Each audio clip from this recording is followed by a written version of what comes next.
বিশ্বনবী রমাদান আল মুবারক আসার 2 মাস আগ থেকে প্রস্তুতি নিতেন।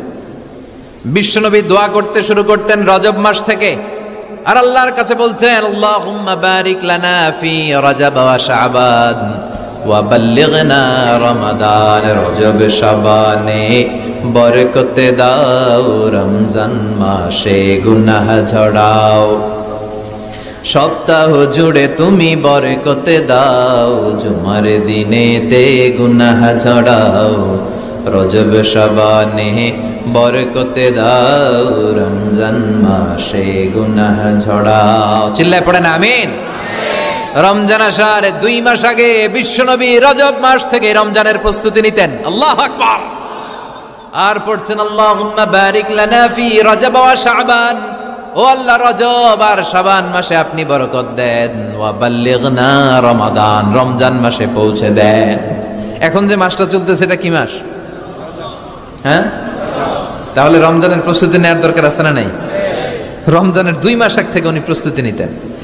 এরপরে ঈদ আসার আগে রমজানের প্রস্তুতি আছে না নাই? রমজানের ওই রোজার শেষে এলো খুশির ঈদ, তুই আপনাকে আজ বিলিয়ে দে শোন আসমানি তাকি।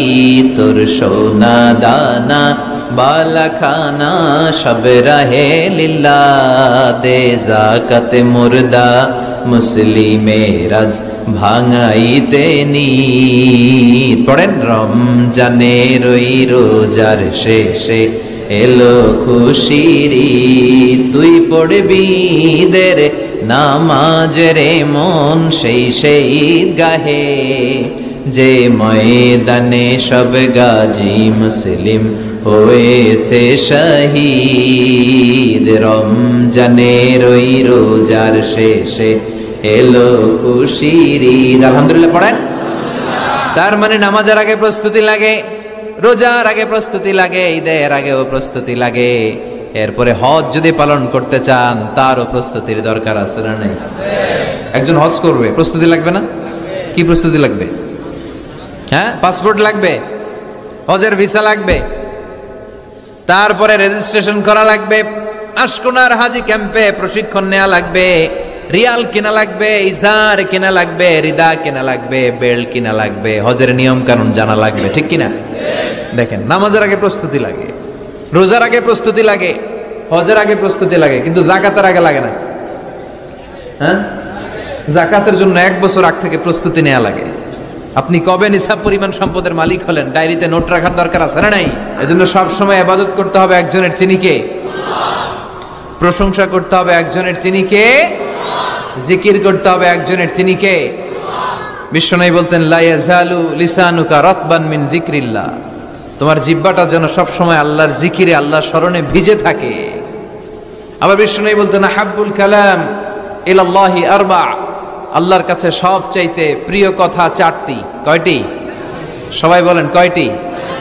1 হচ্ছে সুবহানাল্লাহ, 2 হচ্ছে আলহামদুলিল্লাহ, 3 হচ্ছে লা ইলাহা ইল্লাল্লাহ, 4 হচ্ছে আল্লাহু আকবার। প্রথমটা কি? দ্বিতীয়টা? তৃতীয়টা? 4 নাম্বারটা? আবার আওয়াজ করে সবাই পড়েন, প্রথমটা কি? দ্বিতীয়টা? তৃতীয়টা? চতুর্থটা? আহাব্বুল কালাম ইলাল্লাহি আরবা, আল্লাহর কাছে সবচাইতে প্রিয় কথা এই 4টা, সবচাইতে প্রিয় কথা। আর এই প্রতিটা কথার ভেতরে আল্লাহর নাম আছে না নাই? দেখেন, সুবহানাল্লাহ আল্লাহ আছে, আলহামদুলিল্লাহ, লা ইলাহা ইল্লাল্লাহ, আল্লাহু আকবার আছে না নাই? তার মানে জিকির করতে হলে ওই জিকিরের মধ্যে নাম থাকতে হবে কার? আল্লাহর নাম ছাড়া এই দেশে অনেক জিকির আছে না নাই? লাফালাফি করে হুই হাই হুই হাই। জিকির হতে হবে তাদাররুআ ওয়া খুফিয়া, গোপনে, দুনাল জাহরি বিল কওল, চিৎকার চেঁচামেচি করে নয়। এদেশে অনেকে জিকিরও করে আবার বাসার আগায় উঠে যায়, আছে না নাই? আবার জিকির করতে করতে লাফাতে লাফাতে যিনি জিকির করে ওনার কাঁধের উপরে ওঠে, দেখছেন আপনারা? আমি এখন জিকির করাচ্ছি, তাসবিহ পড়াচ্ছি, আপনারা যদি লাফ দিয়ে আমার কাঁধে ওঠেন, আমি যাব কই?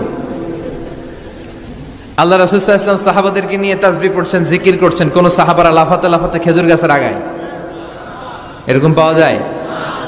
অথবা সাহাবারা আবেগের চোটে লাফাতে লাফাতে আল্লাহ রাসূলের কাঁধের উপর, এরকম হয়েছে কোনোদিন? তাহলে এইরকম সিস্টেমে হুই হাই করে লাফালাফি করে কোন ধরনের জিকির করা যাবে? জিকির করতে হবে হাতের কড়ায়, গুনে গুনে, ভদ্রভাবে। আব্দুল্লাহ ইবনে আমর ইবনে আস তিনি বর্ণনা করেন, রাআইতু রাসূলুল্লাহ সাল্লাল্লাহু আলাইহি ওয়াসাল্লাম ইয়াকিদু তাসবিহা বিয়ামিনি, আমি আল্লাহ রাসূলকে ডান হাতের গিড়ায় এভাবে আস্তে আস্তে তাসবিহ পড়তে দেখেছি। কোন হাতের গিড়ায়? নাকি বাম হাত? আমরা কোন পন্থী? সব নবীরা কোন পন্থী ছিল? জান্নাতে ঢুকবে কোন পন্থীরা? এজন্য ডানপন্থী হতে রাজি আছেন তো সবাই? ডান হাতের গিড়ায় তাসবিহ পড়বেন, রাজি আছেন? এইভাবে ডান হাতটা উঁচু করেন, এই আঙ্গুলটা এই এখানে ধরেন, ধরে এইভাবে পড়বেন সুবহানাল্লাহ সুবহানাল্লাহ সুবহানাল্লাহ। এই আঙ্গুলের গিরা কিয়ামতের দিন